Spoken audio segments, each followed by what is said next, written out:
పంచారామ క్షేత్రం సామర్లకోట శ్రీ కుమారరామ భీమేశ్వర స్వామి దేవస్థానంలో మొదటి శ్రావణ శుక్రవారం సందర్భంగా సామూహిక వరలక్ష్మి వ్రతాలను భక్తి ప్రపత్తులతో మహిళలు ఆచరించారు.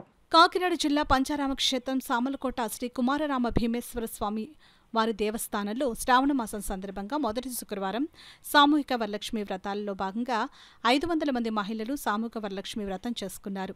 ఈ కార్యక్రమానికి ముఖ్య అతిథిగా రాజప్ప, టిఏ నాయుడు, రంగనాగ్, నాయకులు, కార్యకర్తలు, భక్తులు పాల్గొన్నారు. తదుపరి మహిళలకు, భక్తులకు శ్రీ స్వామివారి దేవస్థానంలో అన్నప్రసాద వితరణ చేయడం జరిగింది.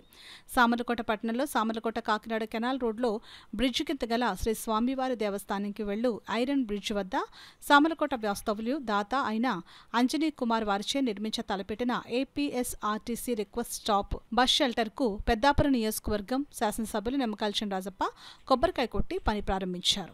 శ్రావణ మాసం ఈ వరలక్ష్మీదేవి దర్శనం చేసినట్లయితే ఇంట్లో ధనలక్ష్మి, ధాన్యలక్ష్మి, అష్టలక్ష్మి సముదాయం ఉంటుంది అని మనకి శ్రావణ మాసంలో శుక్రవారం పౌర్ణమి ముందు వచ్చే శుక్రవారం వరలక్ష్మి వ్రతం పుట్టబడింది. అటువంటి 4 శుక్రవారాలు కూడా మన చాళుక్య కుమార భీమేశ్వర స్వామి వారి ఆలయంలో శ్రావణ లక్ష్మి ఉత్సవాలను జరిపించాలని, మన గుడి కార్యక్రమాన్ని చేయాలనే దృష్టితోటి అనేక వందల మంది సువాసులను రప్పించి ఉచితంగా దాతల చేత అనేక వస్తువులు వాళ్ళకి సమర్పించబడి ఈ శ్రావణ లక్ష్మి వ్రతాన్ని ఒక 10 మంది పండితుల చేత జరిపిస్తూ ఈ కార్యక్రమాన్ని నిత్యం జరిపిస్తున్నారు.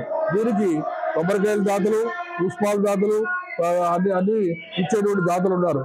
దాతలందరికీ కూడా అష్టైశ్వర్య ప్రదాతమైన లక్ష్మీదేవి అనుగ్రహం కావాలి.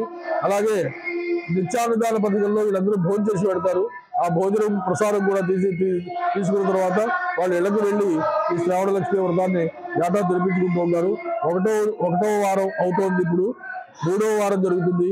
2వ వారం అమ్మవారే స్వయంగా వరలక్ష్మి వ్రతం చేసుకుంటుంది. 4వ వారం చాలా విశేషంగా జరుగుతుంది ఈ ఏడాది.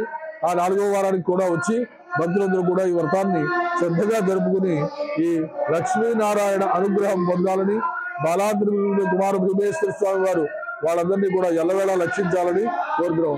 ఈ రోజు వరుణ దేవుడు కూడా కరుణించాడు. ఇప్పటికే నెలల బట్టి వర్షాలు అతిగా కురుస్తున్నాయి. కానీ ఈ ఆ దేవుడి యొక్క అనుగ్రహం వల్ల వర్షం వెనకట్టింది.